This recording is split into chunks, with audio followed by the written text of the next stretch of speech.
समीचीन विकल्पों का सम्यक समाधान। सुनिए परम पूज्य श्रमण श्री सुप्रभ सागर जी महाराज के मुखारबिंद से YouTube चैनल सुप्रभ उवाच पर। शुभाशीष परम पूज्य श्रमणाचार्य 108 श्री विशुद्ध सागर जी महाराज। सानिध्य श्रमण सुप्रभ सागर जी महाराज, श्रमण प्रणत सागर जी महाराज। पुण्यार्जक राजीव जैन, रूपल जैन, आर्जव, आर्या, आरू जैन एवं समस्त सौरया परिवार, मडावरा, उत्तर प्रदेश। ओम नमः सिद्धेभ्य। नमो नमः सत्हितंकराय वीराय भव्याम्बुजवास्कराय अनंतलोकाय सुरार्चिताय देवादिदेवाय नमो जिनाय देवादिदेवाय नमो जिनाय। पंच परमेष्टि भगवान की परम पूज्य आचार्य भगवंत गुरुवर विशुद्ध सागर जी मुनि महाराज की, परम पूज्य मुनि श्री सुप्रभ सागर जी महाराज की। समीचीन विकल्पों का सम्यक समाधान। सम्यक ज्ञान की वह अलौकिक विधा जो हमारे जीवन को सम्यक ज्ञान रूपी ज्योति से ज्योतित करने वाली है, क्योंकि सम्यक ज्ञान ही आत्मकल्याण के लिए कार्यकारी उपाय है। और वह आत्मकल्याण की अनूठी विधा हमें हमारे पुण्योदय से परम पूज्य आचार्य भगवंत गुरुवर विशुद्ध सागर जी महाराज की महती अनुकंपा, उनके आशीर्वाद से परम पूज्य मुनि श्री सुप्रभ सागर जी महाराज के मुखारबिंद से प्राप्त हो रही। तो ऐसे आत्मकल्याण की अनूठी विधा से आप भी जुड़ने का प्रयास करें और अपना समीचीन विकल्प भेजते हुए परम पूज्य मुनि श्री से आगम के परिप्रेक्ष्य में उसका सम्यक समाधान प्राप्त करें। प्रारंभ करते हैं आज का सम्यक समाधान। और आज के पहले विकल्प के लिए आष्टा मध्य प्रदेश से डॉक्टर मगन जैन, श्रीमती चंदा जैन महाराज के चरणों में बारंबार नमोस्तु करते हुए अपना समीचीन प्रश्न करें कि महाराज सम्यक ईरिया समिति क्या है, आगम के परिप्रेक्ष्य में हम उससे कैसे समझें। हमारे समीचीन विकल्प का सम्यक समाधान करने की अनुकंपा करें। नमोस्तु महाराज जी, नमोस्तु। ओम नमः सिद्धम। परम पूज्य आचार्य भगवान गुरुवर विशुद्ध सागर जी महाराज की, परम पूज्य मुनि श्री सुप्रभ सागर जी महाराज जी की। मुनिराजों के 28 मूल गुणों में जो 5 समितियाँ कहीं, उस समितियों का स्वरूप ही आचार्य भगवंत कहते हैं कि परिणति तो मुनिराजों की होती है, पर अपने आप में सीमित जहाँ परिणति है उसे समिति के रूप में स्वीकार किया जाता। क्योंकि कुछ चारित्र ऐसा होता है जो विधियात्मक, कुछ निषेधात्मक कथन रूप प्राप्त होता है। मतलब कुछ नहीं करना ये भी चारित्र है, यानी अशुभ से बचना उसे भी चारित्र कहा, शुभ में प्रवृत्ति उसे भी चारित्र कहा। और इस चारित्र के भेद में ही ये 5 समितियाँ कुछ अंशों में क्रिया रूप बताई जाती, जहाँ असंयम परिणामों को या असंयम परिणामों से बचने के लिए जो मुनिराज पुरुषार्थ करते हैं उन्हें समिति कहा जाता है। क्योंकि समितियाँ संवर का निमित्त है, कर्मों का आश्रव जो हो रहा है उससे बचने के लिए ये समिति बहुत बड़ा साधन मुनियों के लिए कहा जाता है। और उसमें सबसे पहले जो 5 समिति में इरिया समिति है, इरिया समिति का अर्थ ही जो पूर्ण रूप से 3.5 हाथ और 4 हाथ, मतलब 3.5 हाथ लगभग स्वयं की काया का एक अंदाज लगाया जाता है, और उससे थोड़ा सा आधा हाथ बढ़कर यानी लगभग 4 हाथ भूमि को देखते हुए चलना। साथ में किसी भी प्रकार से जब तक कृत्रिम उजाला प्राप्त नहीं होता तब तक अकृत्रिम उजाला नहीं प्राप्त होता, यानी सूर्य का उदय नहीं होता है तब तक गमन नहीं करना। सीधी भाषा में समझे तो सूर्योदय के उपरांत जब हाथ की रेखाएं दिखने लग जाए उस रास्ते से प्राणियों का, वाहनों का गमनागमन प्रारंभ हो जाए, उसके उपरांत 4 हाथ भूमि को देखकर गमन करना, ये एरिया समिति है। पुनः समझना, समिति का अर्थ होता है सीमित प्रवृत्ति करना, ऐसी प्रवृत्ति जिसके निमित्त से असंयम से बचा जाता है, असंयम के परिणामों से दूर हुआ जाता है। और एरिया का अर्थ होता है गमन करना। तो गमन करते हुए असंयम से कैसे बचा जाए, जहाँ किसी प्रकार से एक इंद्रिय, दो इंद्रिय आदि जीवों की विराधना अगर हो रही है तो उस मार्ग से गमन नहीं करना, पूर्ण रूप से विवेक पूर्वक देखते हुए जीवों की विराधना ना हो, हिंसा ना हो, जो जीव स्थान है उन जीव स्थानों की विराधना ना हो, ये मुख्य उद्देश्य उसके पीछे है।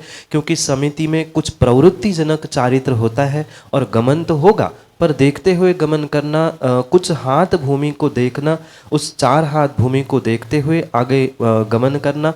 और जो सम्यक शब्द है ये पूर्व अनुयोग से, यानी जो सम्यक योग निग्रह गुप्ति, गुप्ति में सम्यक शब्द का प्रयोग किया जाता है पिछले सूत्र में, उसी सम्यक को यहाँ ग्रहण करना, अर्थात समीचीन प्रकार से ही एरिया समिति का पालन करना। अनावश्यक रूप से, जैसे वर्तमान में बहुत सारे ऐसे जीव हैं जो कहते हैं आज तो बहुत अच्छा कृत्रिम प्रकाश है, तो कृत्रिम प्रकाश में भी गमन किया जा सकता है। तो कृत्रिम प्रकाश में किसी प्रकार से गमन नहीं होता, भले ही सूर्य से अधिक प्रकाश उन कृत्रिम लाइट हैलोजन्स में दिखता है, पर किसी प्रकार से ऐसा कार्य नहीं करना। इसलिए यहाँ सम्यक शब्द जोड़ते हुए एरिया समिति को विशेष रूप से मुनिराजों के महाव्रतों में चारित्र आदि में ग्रहण किया है। ये समिति सीमित करना सीखती है, सीमित आचरण, सीमित प्रवृत्ति सिखाती है। जहाँ गमनागमन की सीमित प्रवृत्ति है, विवेक पूर्वक समीचीन प्रवृत्ति है, वही सम्यक एरिया समिति ये विशेषता को प्रदान करने वाली व्यवस्था मुनिराजों के 28 मूल गुणों के निमित्त से कही जाती है। यही आपके लिए सम्यक समझ। सुभाष जैन पाटौदी, डालीगंज, लखनऊ, उत्तर प्रदेश से अगले समीचीन विकल्प के। नमोस्तु महाराज, नमोस्तु महाराज, नमोस्तु महाराज। अंजलि में आहार करने के पीछे क्या प्रयोजन है? मुनिराज जब भी आहार ग्रहण करते हैं वह अपने हाथों को ही बर्तन का रूप देते हुए अंजलि में ही भोजन, पानी या चारों प्रकार के आहार का ग्रहण करते हैं। इसके पीछे आचार्यों ने कई सारे कारण बताए हैं। पहला कारण तो मुनिराजों का ये नियम है कि वे करपात्री और पदयात्री होते हैं। पदयात्री मतलब एरिया समिति से गमन करना, पैरों से चलना, ये उनका मूल गुण है। ऐसे ही अपने अंजलि को ही, कर को पात्र बना के आहार ग्रहण करना, ये उनका मूल गुण है। दूसरी बात, इसे तर्क से, लॉजिक से अगर हम समझें तो किसी बर्तन का प्रयोग करेंगे मुनिराज तो वहाँ उनका परिग्रह बढ़ने की संभावना है। आप जैसे विशेष भक्त पहुँचेंगे, वो कहेंगे ये स्टील का बर्तन नहीं, हम चांदी सोने का बर्तन दे रहे हैं। कोई और आएगा वो कहेगा हीरे रत्नों से जड़ित हम बर्तन आपको दे रहे हैं, आप इसमें ग्रहण करें। तो ये भेदभाव, ये राग द्वेष आदि कम हो जाए और साथ में निर्विकल्पता से, मतलब निष्परिग्रह जो उनका महाव्रत है, परिग्रह रहित रहने की जो वृत्ति है उसका भी परिपालन हो। तीसरी बात साथ में ये भी ध्यान रखने योग्य है, अगर कोई बर्तन या कोई द्रव्य का प्रयोग, माना कि आप ये कह सकते हैं कि परमानेंट नहीं दे रहे, चौके में पहुंचने पर दे देंगे, तो उसमें भी हो सकता है राग द्वेष है। किसी मुनिराज का पुण्य कैसा है, कोई कैसा है, तो उनमें भी भेदभाव होने की संभावना है। किसी के पुण्य के नियम से उसको भक्तों ने सोने चांदी का बर्तन लिया, दूसरे मुनिराजों के परिणाम बिगड़ने की संभावना है। और उसके निमित्त से, यानी जो बर्तन मुनिराज के हाथ में आप देंगे उसका प्रयोग करने से वो बर्तन भी झूठे होंगे। आपने अगर गौर से देखा होगा मुनिराजों की उस एषणा समिति को, यानी आहार ग्रहण करने की व्यवस्था को, उनकी प्रवृत्ति को, तो कोई बर्तन से आहार लेते तो है पर किसी प्रकार से बर्तन को अपने अंजलि में स्पर्श होने नहीं देते, और स्पर्श करना भी नहीं चाहिए। ऊपर से ही विवेक पूर्वक उनके अंजलि में भोजन या आहार का द्रव्य, आहार की सामग्री छोड़नी चाहिए। क्योंकि अगर बर्तन का प्रयोग होता है तो बर्तन झूठे होंगे, और कितने बर्तन झूठे होंगे, माना कि कितने नहीं, एक भी बर्तन झूठा हुआ तो उसे धोना, उसे मांजना, उसे साफ करना, पुनः उसके पीछे हिंसा होती है।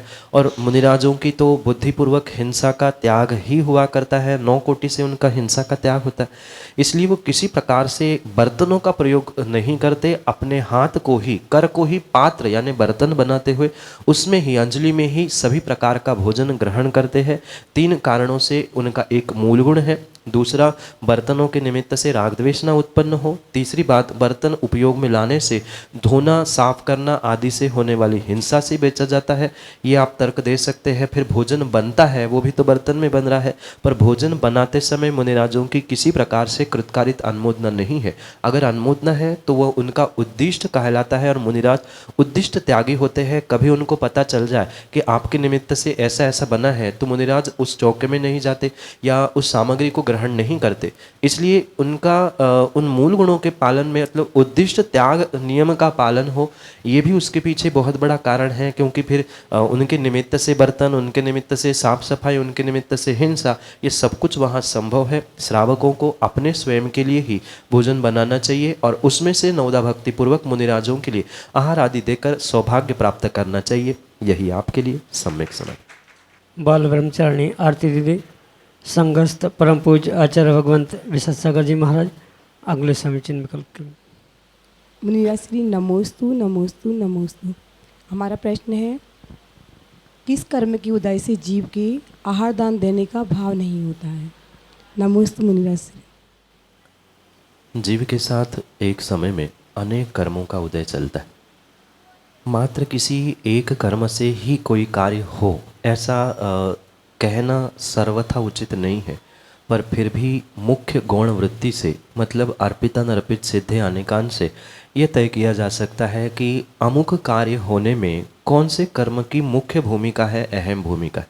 क्योंकि लगभग प्रति समय किसी मनुष्य, किसी जीव के 8 कर्मों का उदय रहता है, आयु रहेगी, कहीं ना कहीं कोई न कोई कर्मों का उदय अवश्य रहेगा। इसलिए किसी एक कर्म का स्पेसिफिकेशन करना सर्वथा उचित नहीं है। क्योंकि मैं सर्वथा शब्द कह रहा हूँ, एक के साथ कोरिलेटेड अन्य जितने भी कर्म हैं वहाँ उनका तज्जन्य संबंध अवश्य ही ग्रहण करना होगा।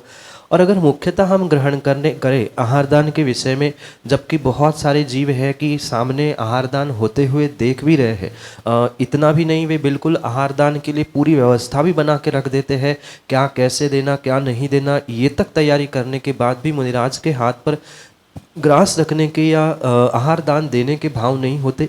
इसके पीछे अगर मुख्य बात समझे जो आचार्य भगवंतों ने कही है, जिसके पूर्ण रूप से नरक गति का या तिर्यंच आदि अशुभ गति का बंध हो चुका है, वो जीव कभी भी निर्ग्रंथ मुनिराजों के हाथों में भोजन आहार नहीं दे सकता।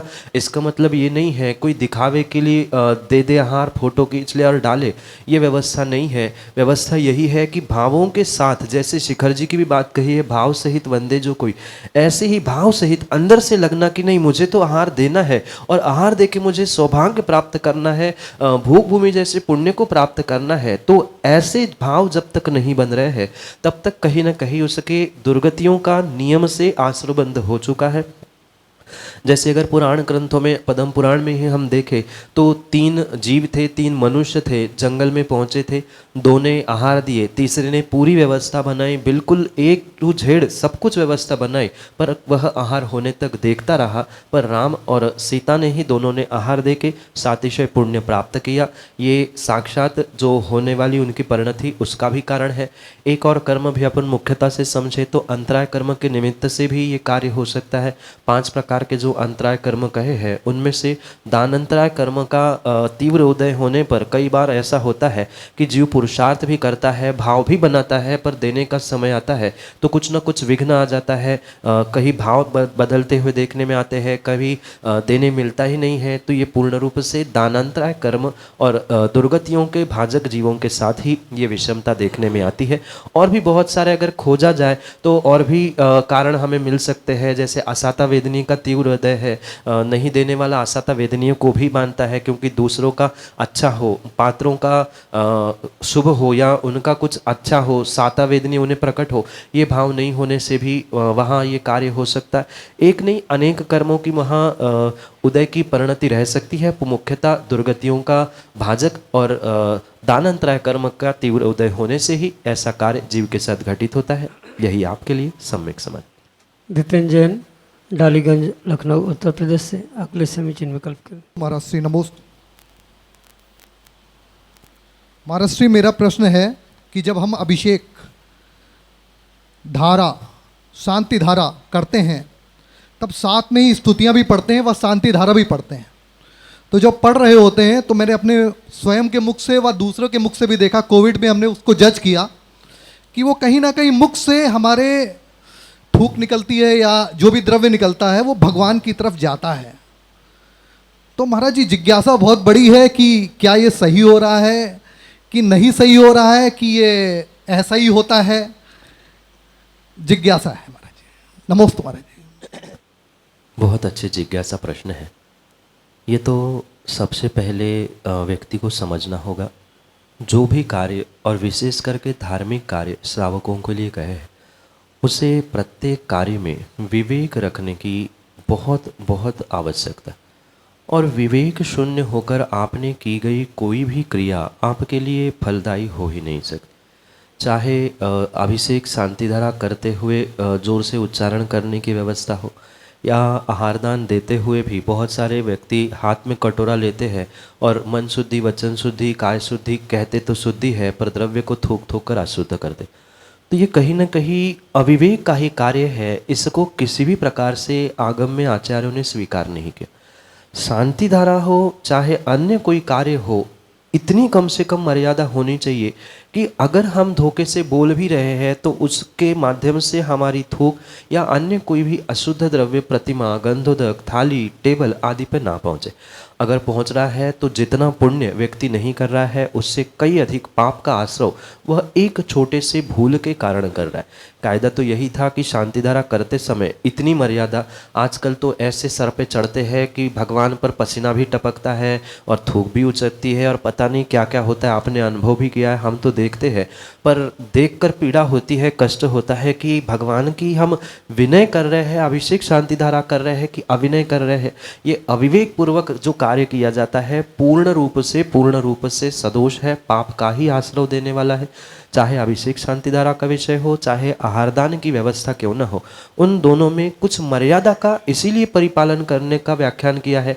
आहार देते समय भी जो दूरियां बनाने के लिए कही है, अभिषेक करते समय भी भीड़ ना करते हुए एक एक कलश करे, एक एक व्यक्ति शांतिधारा आदि करे, ये जो व्यवस्था इसीलिए कही है। और अभिषेक भी करते समय जो कहा है कि टेबल लगी है और बिल्कुल भगवान को चिपक के, कई तो लोग ऐसे लगते हैं कि अब भगवान कोई गोद में लेकर अभिषेक ना कर ले, तो ये पूर्ण रूप से संगति और व्यक्ति की मात्र अविवेक पूर्ण ही परिणति है।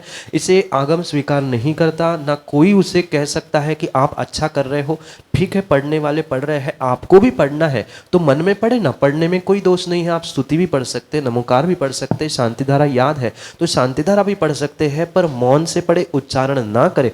और उच्चारण करना है तो कम से कम पीछे आ जाए, दूसरे को करने दे। ये विवेक व्यक्ति खो देता है। पुण्य के लोभ में बहुत सारा पाप आज व्यक्ति करते हुए देखने में आता है। ये परिणति किसी भी प्रकार से करना उचित नहीं है। विवेक पूर्वक ही श्रावकों के लिए क्रिया कही है और वही पुण्यवर्धन के लिए साधन बन सकती है। यही आपके लिए सम्यक समझ। अगले समीचीन विकल्प के लिए बाल ब्रह्मचारिणी सपना दीदी, संघस्थ परम पूज्य आचार्य भगवान विशेष सागर जी महाराज। दो ही मुनिराजों के चरणों में बारंबार नमोस्तु नमोस्तु महाराज श्री। मेरी शंका है कि एक बार आहार दान देने से भोग भूमि का बंध होता है या फिर बार बार आहार दान देने से भोग भूमि का बंध होता है। नमोस्तु महाराज जी। पहली बात तो ये स्पष्ट समझे कि भोग भूमि का बंध मतलब भोग भूमि के आयु का बंध होना। और ये बहुत अच्छे से आप जानते हैं कि आयु का बंध जीवन में एक ही बार में होता है, उससे अधिक नहीं। पर व्यक्ति ये बात नहीं समझता और ये सोचता है कि हम दिन में 50 बार दे, हमने चौका लगाया है तो हमें ही देने मिल जाए, या हम कुछ कर रहे हैं हमें ही दान देने मिल जाए आदि परिणामों से युक्त होते हुए, संक्लेशित परिणामों को प्राप्त करते हुए बहुत बार देने का जो प्रयास करता है, ये ध्यान रखे बंध तो एक ही बार में होगा। 1000 बार दे दो, प्रतिदिन दे दो, ये ज़रूरी नहीं है कि आपके प्रतिदिन देने से कुछ उस भोग भूमि की आयु में वृद्धि होती रहे। आज दिया कल और बढ़ा, परसों और बढ़ा, या आज 50 बार दिया तो 50 दिन और बढ़ गए, ऐसा कोई भी गणित नहीं है। जो आयु के बंध अपकर्षण काल आते हैं उसमें एक ही काल में आयु का बंध होता है, भोग भूमि का बंध होगा। इसलिए ये कार्य श्रावकों को बहुत विवेक पूर्वक करना चाहिए कि हम आहार दे रहे हैं, भले ही एक बार दे, 2 बार दे, प्रतिदिन दे, पर ये भावों के साथ देना चाहिए कि हम ये श्रेष्ठतम कार्य कर रहे हैं, श्रावक पर्याय की सर्वोत्कृष्ट क्रिया हम कर रहे हैं। इन भावों से अगर दान दिया है तो नियम से भोग भूमि का बंध हो सकता है, क्योंकि आचार्यों ने स्पष्ट कहा है कि मन, वचन, काय, शरीर, वस्त्र और सभी की शुद्धि पूर्वक श्रावक अगर दान देता है और विशेष करके आहार दान देता है तो नियम से वह भोग भूमि की उत्कृष्ट आयु को प्राप्त करने की संभावना है। पर वहाँ उसके भावों की विशुद्धि, वस्त्रों की शुद्धि, द्रव्य क्षेत्र, काल भाव आदि सभी की शुद्धि बहुत बहुत आवश्यक नहीं, अनिवार्य है। साथ में ये भी ध्यान रखें, फिर एक ही बार आयु बंद होता है तो बहुत सारे प्रमादी श्रावक यही सोचेंगे चलो जीवन में एक बार हमने दे दिया, हम अब बार बार क्या करना है, हो जाएगी महाराज की व्यवस्था या देने वाले देते रहेंगे, हमारा काम है, हमने 1-2 दिन लगा दिया। आजकल यही व्यवस्थाएं बन रही है, 2 दिन 4 दिन चौका लगा लिया, मुनिराज के आहार हो गए, संघ के आहार हो गए, तो हमारा काम हो गया, हमने अपनी फॉर्मेलिटी, व्यवहारिकता बंद कर दी, पूर्ण कर दी। ये जो तरीका है, इन दोनों में मध्य कुछ खोजने की आवश्यकता है। मतलब एक बार देने से भोग भूमि का बंद होगा, ये सत्य है, आप किस समय पर होगा ये भी समझने की आवश्यकता है, क्योंकि जो 8 बंध अपकर्षण काल आते हैं वो किसी को बता के नहीं आते, वो तो केवली के ज्ञान में झलके हो या फिर जो बंद होने के बाद कहीं कुछ समझ में आए जीवों को या केवली को ही, सामान्य रूप से तो किसी को समझ में नहीं आता। इसलिए ध्यान रखना होगा श्रावकों को कि किस समय पर हमें भोग भूमि का बंद हो रहा है, आयु का बंद हो रहा है, इसका निर्णय क्षयोक्षम ज्ञानधारी जीवों के पास नहीं होता। इसीलिए प्रतिदिन प्रति समय मुनियों को दान देना, सत्पात्रों को दान देना, आहार दान देना आदि व्यवस्थाएं कही है। पर यह ध्यान रखना कि प्रत्येक बार दान देते समय ये ध्यान रखना चाहिए कि हमारी भावों की विशुद्धि कितनी है, हम साक्षात दान भगवान को दे रहे हैं या भगवान के लिए कुछ कर रहे हैं जो धरती के देवता है, ऐसे उन सत्पात्रों के लिए कर रहे हैं। ये भावों की विशुद्धि जब तक नहीं है तब तक भोग भूमि का बंध आहार देते समय नहीं हो सकता। पर ये सत्य है कि कब उस आयु का बंध हो ये हमें पता नहीं है। 2/3 कब समाप्त हुआ, आगे में होना है, मतलब 8वें अपकर्षण काल में कि पहले में कि मात्र अंतर्मुहूर्त रहने पे होना है, ये किसी प्रकार से तय नहीं किया जाता। इसलिए पुनः पुनः विशुद्ध भावों से आहार दान देने की व्यवस्था कही है। पर एक ही बार में भोग भूमि का बंध होगा और होने के बाद पुनः दूसरे आयु का, मतलब अगली पर्याय के लिए तो नहीं होता, और उसके अगली पर्याय के लिए होगा तो उस पर्याय में पहुंचने के बाद ही होगा। इस पर्याय में मात्र एक ही आयु का बंध होता है और वो एक ही बार होता है। इसलिए एक बार विशेष रूप से श्रद्धा रखकर दान देने का प्रयास करें, पर कब होना है ये पता ना होने से पुनः पुनः उन भावों की विशुद्धि को प्राप्त करते हुए दान देने का प्रयास करें। यही आपके लिए सम्यक समाधान। समीचीन विकल्पों का सम्यक समाधान सुनिए परम पूज्य श्रमण श्री सुप्रभ सागर जी महाराज के मुखारबिंद से YouTube चैनल सुप्रभ उवाच पर। शुभाशीष परम पूज्य श्रमणाचार्य 108 श्री विशुद्ध सागर जी महाराज, सानिध्य श्रमण सुप्रभ सागर जी महाराज, श्रमण प्रणत सागर जी महाराज, पुण्यार्जक राजीव जैन, रूपल जैन, आर्जव, आर्या, आरू जैन एवं समस्त सौरया परिवार, मडावरा, उत्तर प्रदेश।